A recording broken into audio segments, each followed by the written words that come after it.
Hi, and welcome to my channel. I'm Kidest, bringing you the latest edition of Good News from Around the World. In this series, I highlight some of the amazing achievements, breakthroughs, progress that's happening across different industries all around the globe. Be sure to subscribe my channel to continue to get uplifting, inspiring, optimistic content. First up, scientists have developed a novel tool designed to protect and conserve coral reefs by providing them with an abundance of feeding opportunities. The invented device, called the Underwater Zooplankton Enhancement Light Array, is an autonomous, programmable underwater light that works to draw in nearby zooplankton, which are the microscopic organisms that coral feed on. This drawing in of an abundance of food essentially successfully leads to an increase in the coral survivorship and persistence. Now, why is this good news? Coral reefs are incredibly important ecosystems. They provide a home for a quarter of all marine species, and they play a role in protecting coastlines from storms and erosion. Coral reefs have a key role to supporting livelihoods, both underwater and around water, and economies through fishing and tourism. Next up, advancements in climate monitoring are emerging through the integration of artificial intelligence in weather forecasting. This has begun to lead to more accurate and faster predictions of weather events. Now, why is this good news? The integration of AI into weather forecasting and other environmental needs means faster data processing. Now, AI processes large sets of data exponentially faster than traditional models. That means there's faster output, more accurate and localized predictions, and better pattern identification from large data sets. These technological improvements will mean better preparedness and more effective, more well-rounded responses to climate-related challenges. Since AI models are effective and can be automated, both providing real-time monitoring as well as any sort of automated task that you program them to do, these types of systems can be used across a wide array of environmental situations, like monitoring water and air quality, monitoring agricultural performance, and monitoring carbon capture and sequestration. So the use case for this is huge, and the benefits for how quickly, how accurately, how precisely we can respond to weather events are significantly improved. So this is great news for the maintaining the well-being of communities across the globe, as well as the different ecosystems that are important for life on our beautiful planet. Next good news is that researchers at Mizu's College of Engineering have discovered a new method to remove the substances called forever chemicals from drinking water. They're doing this by heating the PFAS with granular activated carbon. This discovery represents a significant breakthrough in managing and potentially eliminating the challenges that PFAS containing material presents. Why this is good news? Now, eliminating these substances called forever chemicals safeguards public and planetary health, it protects essential ecosystems, and it really drives innovation to develop more safer, more sustainable alternatives to these types of substances. More good news, Denmark has become the latest country to ban cell phones in schools and after-school programs for kids in the 7 to 17 age group. Now, why is this good news? Removing the distractions that digital devices can create for school children while they're in school allows those kids to focus and concentrate on their lessons and coursework. For those of us who went to school before the proliferation of smartphones, that wasn't a thing. We sat in classrooms and paid attention and took notes and participated in the learning experience without having a device to look at, every 3 minutes. So it's a positive step. It can encourage face-to-face interactions with peers and teachers, fostering better social skills, better relationship building skills, because you're not staring at your phone in class and out of class and on lunch break and on your spare periods and all of that. So it fosters actually engaging with your environment, actually interacting with your peers, your teachers, and developing the, multi-layered social skills you need to navigate life in the rest of the world. When you're in a workplace, in your family life, all of those skills come from the diverse experiences you start to have during those formative years, those, early childhood, junior high and high school years are when you really start to take shape in those areas. So this is positive. It can also protect kids from cyberbullying and those types of negative interactions, because they don't have access to online platforms and spaces during those learning periods. So it can lead to improved mental health, improved academic performance, and improved social skills. So it's good news across the board. Denmark is the latest country to join a number of other countries across the globe in protecting these pivotal developmental learning and social skill development age range for, kids around the world. Now, here's a bit of good news that I was happy to discover, given that there's quite a bit of construction going on in the city that I live in. Scientists in the UK have developed a self-healing asphalt that essentially seals or repairs its own cracks when they arise. The asphalt incorporates microcapsules or plant spores filled with recycled oils that are released when a crack appears on the surface. What they do is these substances soften the asphalt and allow it to seal or reseal itself.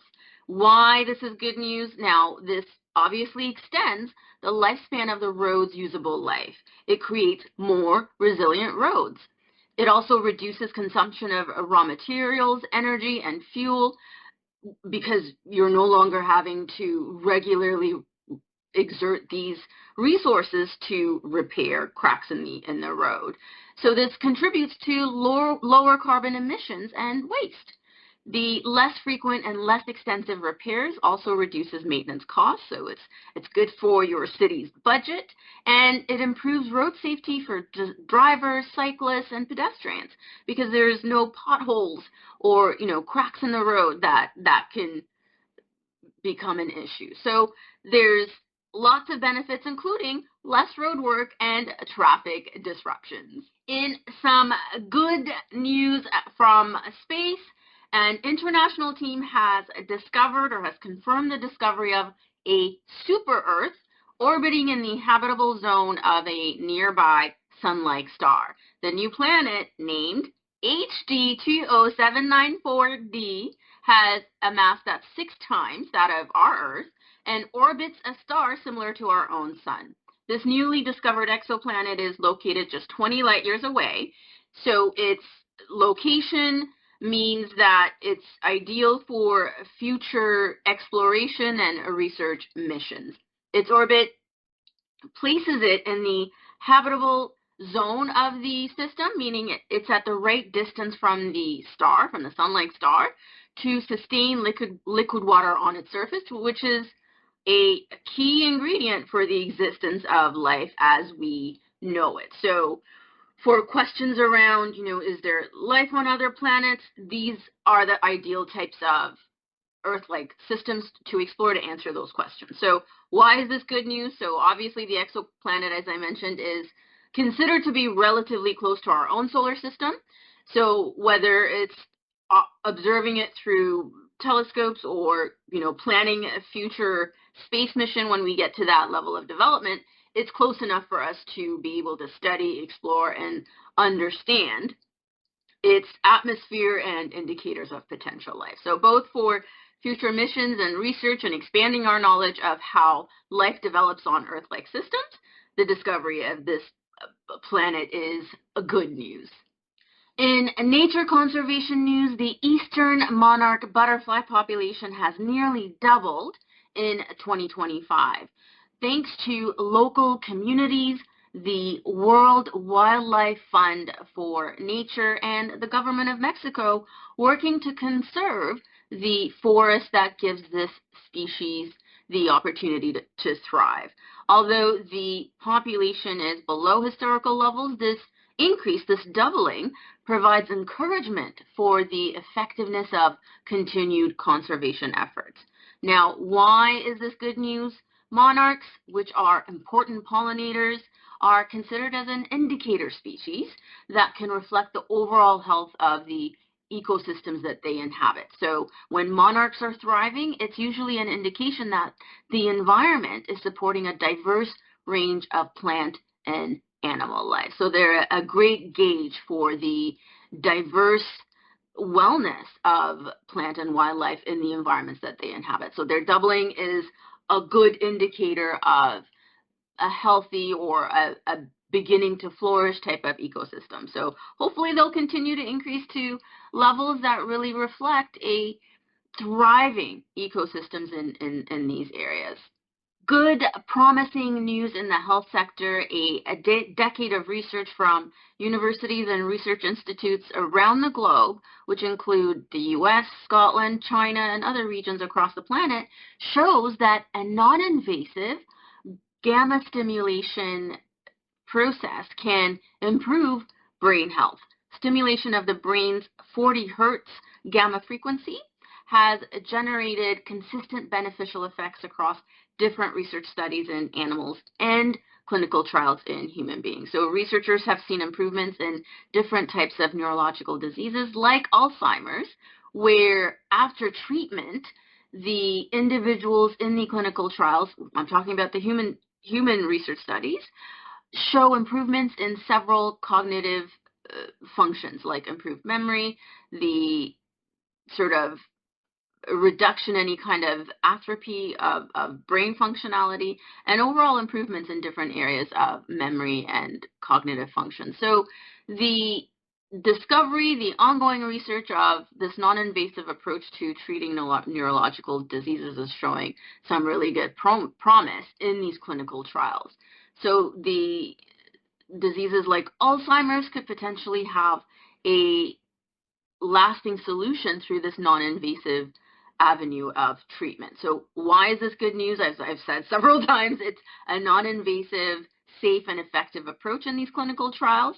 It's shown measurable improved cognitive functions, memory, and focus in the individuals that participated in the research studies, and it can have additional similar benefits to other neurological diseases that were previously difficult to treat. Some good news on the progress towards gender equality front. In Ireland, the mandatory gender pay gap reporting introduced by the Gender Pay Gap Information Act of 2021 required organizations with over 150 employees to report their gender pay trends within the organization. Starting June 1st of 2025, the Gender Pay Gap Information Act now requires employers with 50 or more employees to publicly publish reports detailing their gender pay gap. Why this is good news? Regulation-driven reporting like this increases accountability and transparency from the organization. As someone who used to be the head of human resources, this kind of government-mandated initiative requires organizations to do to meet the requirements that are stipulated. So it's a regulated driven action that ensures that organizations with 50 or more employees in Ireland moving forward are regularly staying accountable for and being transparent about their gender-based trends in the organization year after year. This kind of regulation encourages companies to reflect on their practices, their HR policies, their pay policies, and the like, and it allows them to monitor their progress toward closing that gap. It makes closing the gender pay gap a part of their mission and vision. It makes it a part of their organizational culture. It's just something that they're going to have to achieve. And that kind of anchoring within the organization life is important for resolving these kinds of issues in gender equality and gender diversity. So it also encourages companies to address any root causes of any gender pay gap by regularly monitoring what their pay trends are within the organization, how compensation is allocated across different departments, different groups, and observing those trends, they can address any themes that emerge that reflect gaps in gender pay. It can also encourage gender diversity at all levels of the organization.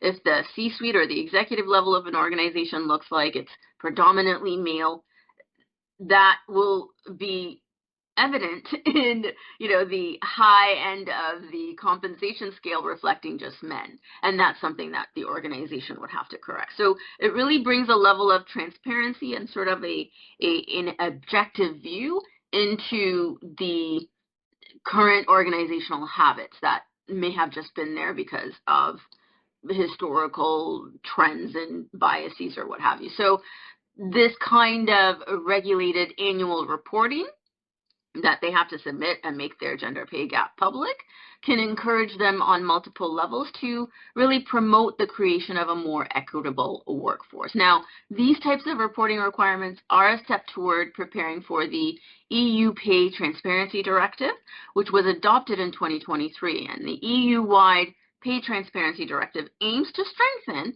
equal pay for equal work or work of equal value through pay transparency and enforcement mechanisms, with EU member states having until June 2026 to implement it into national law. So this is really encouraging for, all of the nations across the globe who are working to ensure that pay equality is there across the board, and that there are nations actively advocating for the pay transparency to ensure that those gender equality goals are achieved is inspiring, encouraging, and some really good, delicious news to wrap this good news from around the world, the February 2025 edition on.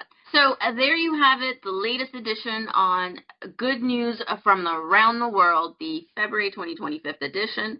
This is an opportunity for you to notice what went well, what went right, what was inspiring in your community, and take that opportunity to focus on the good. If you enjoyed this tip on deliberate creation, personal development, consciousness evolution, be sure to visit my website for books, courses, and more to help you in your personal development and personal transformation journey.